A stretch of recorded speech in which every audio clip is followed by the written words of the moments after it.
O'zbekiston gullab yashnab ketishi uchun odamlar adolatli bo'lishi kerak. Adolatli bo'lish uchun bolasini adolatli qilib tarbiyalash kerak. O'tib ketayotgan mushukni borib toshbo'ron qilib ur. Ojizni urganda qarab tur. Ishing olmasin seni degan tarbiya bo'lsa, ikki dunyo rivojlanmaydi. Ya'ni O'zbekistonni insonlar rivojlantiradi. Inson resursi degan narsa bor. Inson resursi to'g'ri bo'lsa, to'g'ri ishlar bo'ladi. Inson resursi qiyshiq bo'lsa, qiyshiq ishlar bo'ladi. Biz qiyshiqlarni to'g'rilashimiz kerak, ya'ni da'vat qilishimiz kerak. Ana shu bizni yo'limiz. Adolatga erishilgan kuni hamma soha rivojlanib boshlaydi. Xo'p, Markus Aurelius bizni mashhur yozuvchimiz kelibdilar. Mikrofonni ochyapman. Markus Aurelius, gapirishingiz mumkin. Assalomu alaykum. Va alaykum assalom.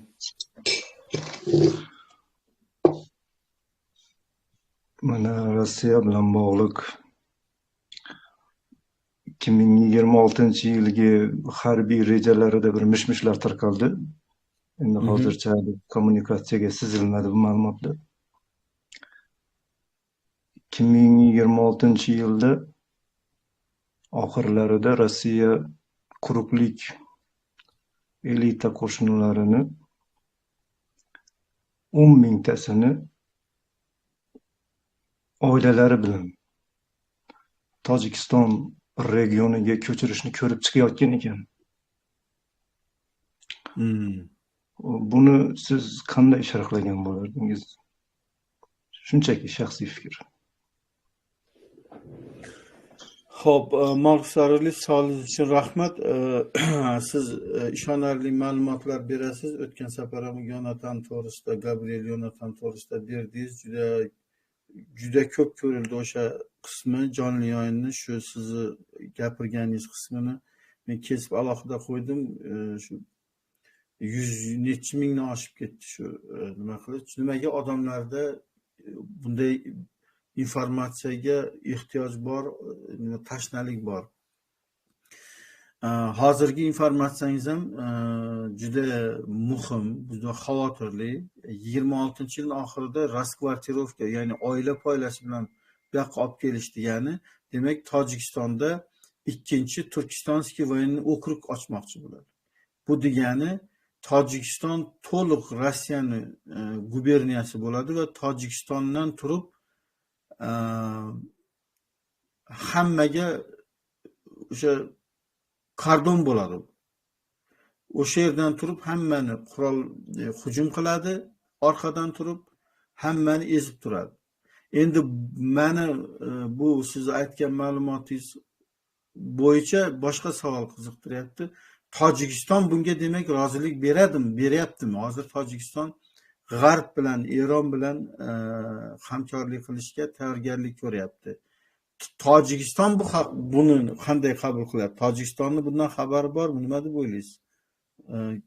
Xohlasangiz javob bering. Endi Tojikiston hukumati mish-mishlarga qaraganda qo'l oyoqlar bog'liq, ta'sir o'tkazasida emas. U tayyorgarliklar shunchaki qanday tushuntirishni bilmayman, xullas yo'q narsa. Hozir yana mish-mishlarga qaraganda Qozoq markaziy razvedka xizmatlari jiddiy qarshilik ko'rsatyapti deyishyapti. Qozog'iston spetslujbasi, Tojikiston va yana yo'q, qarshilik faqat Qozog'iston razvedka xizmatlaridan bo'layotgan ekan. Hozircha mish-mishlarga qaraganda. Rahmat. Qarang, meni fikrim bu borada shunday. Demak, biz asosiy nishoni O'zbekiston bo'ladi. Chunki O'zbekiston bu markaziy yuragi. Hamma shuning uchun O'zbekistonni o'ziniki qilib olmoqchi bo'ladi. Bu juda ham yana xavotirli bir bilgi bo'ldi. Menimcha siz uchun ham, men uchun ham hammaga. nima qilish kerak? Tojikistonni mana xohlamasa ham imkoniyati yo'q, qo'l oyog'i bog'langan deyapti hozir Markus Aurelius. Biz bunga hozirdan tayyorgarlik ko'rish kerak. 2026-yilning oxirigacha deyarli 2 yil bor.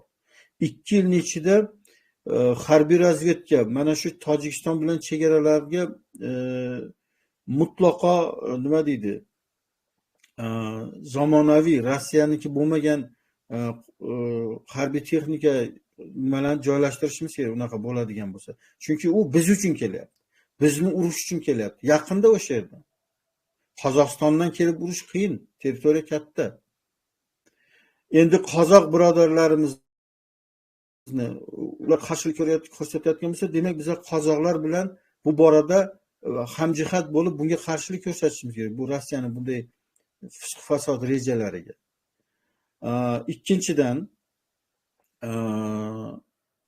Uchinchidan biz ana shunday xavf borligini ko'proq odam, bitta bu yerda Markus Aurelius emas, boshqalar ham buni yetkazishi kerak. Mana shunday xavf bor. Rossiya oilalari bilan ko'chir. Xuddi Turkistonskiy voyenniy okrug bo'lganda Toshkentda bo'lgan-ku. Oilasi bilan kelib yashaganlar. Voyenniy garadoklar bo'lgan. Mana Toshkentda voyenniy garadok bor, Toshselmasi yonida. O'shalarning oilalari ana xuddi shuni endi bular Tojikistonda qilmoqchi. Bu juda ham xavfli. Bizni biqinimizda o'ris kelib qurol ko'tarib turadi ustimizda endi bizga. O'zi diviziyasi bor, chegara Tojikistonni Afg'oniston bilan chegarasini qo'riqlaydigan. Endi to'liq Tojikistonga kelsa bu juda ham opasni. Bu ma'lumotni xalq o'zi muhokama qilib,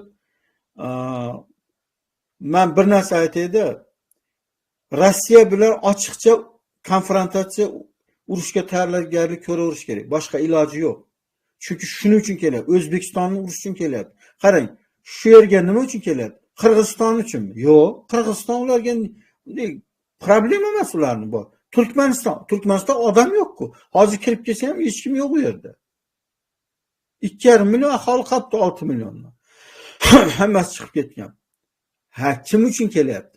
O'zbekiston uchun kelyapti. O'zbekistonni orqa tomondan, yaqin joydan kelib urush uchun. Bu juda xavfli ma'lumot. Buni bizni endi davlat rahbarlari bundan xabari bormi? Demak, harbiy razvedkalar balkim xabari bordir.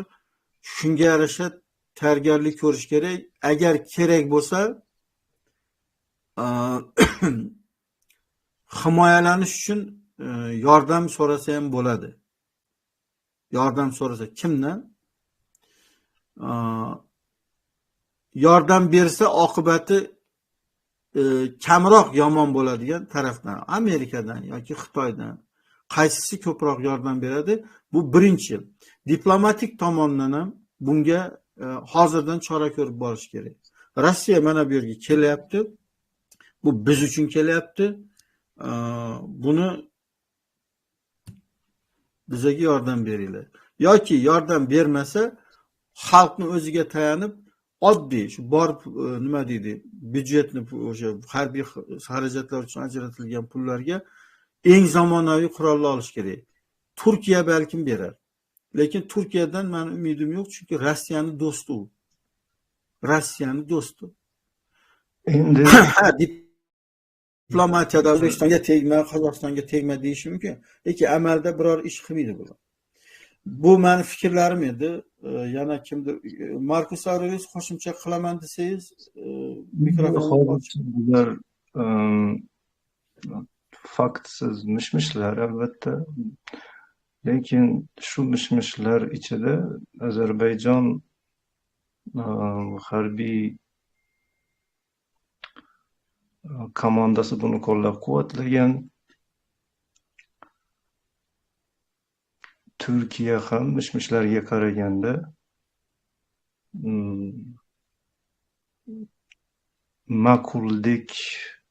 ma'qullagandek o'zini tutgan.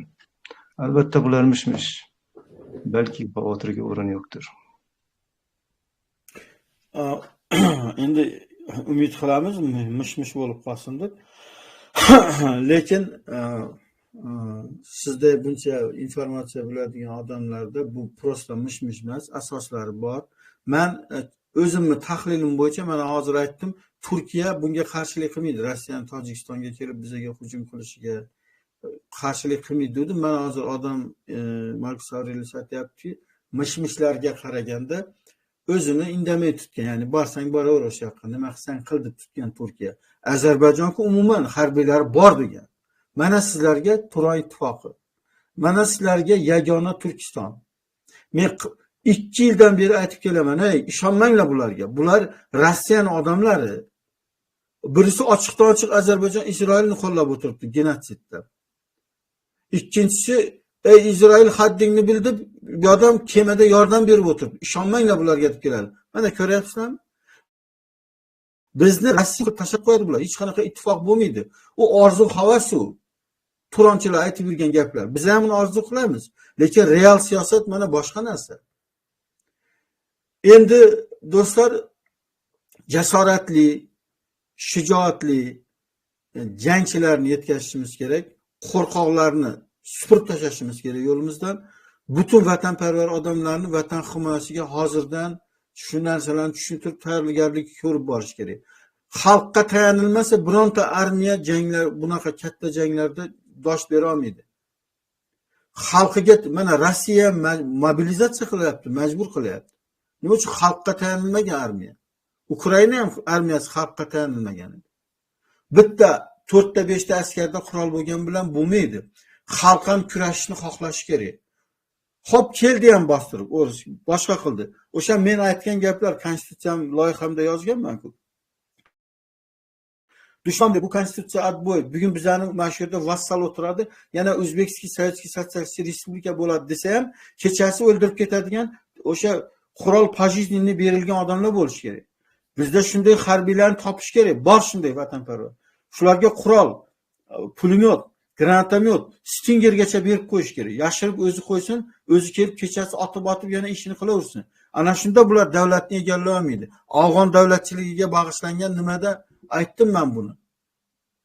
Bizdan olgan ular, u Xorazm davlatchiligidan olgan. Xorazm davlatchiligida shunday bo'lgan. Birov bosib olsa ham kechasi borib urushni o'ldiraverganlar. Qiyin bo'lgan Xorazmni olish. Biz shu odatlarimizni davlatchilik nimalarga qaytishimiz kerak. Hozir buni srochniy qilish kerak. Ideologik podgotovka birinchi o'rinda turadi bu narsada. Xo'p, Markus Aurelius, sizga katta rahmat.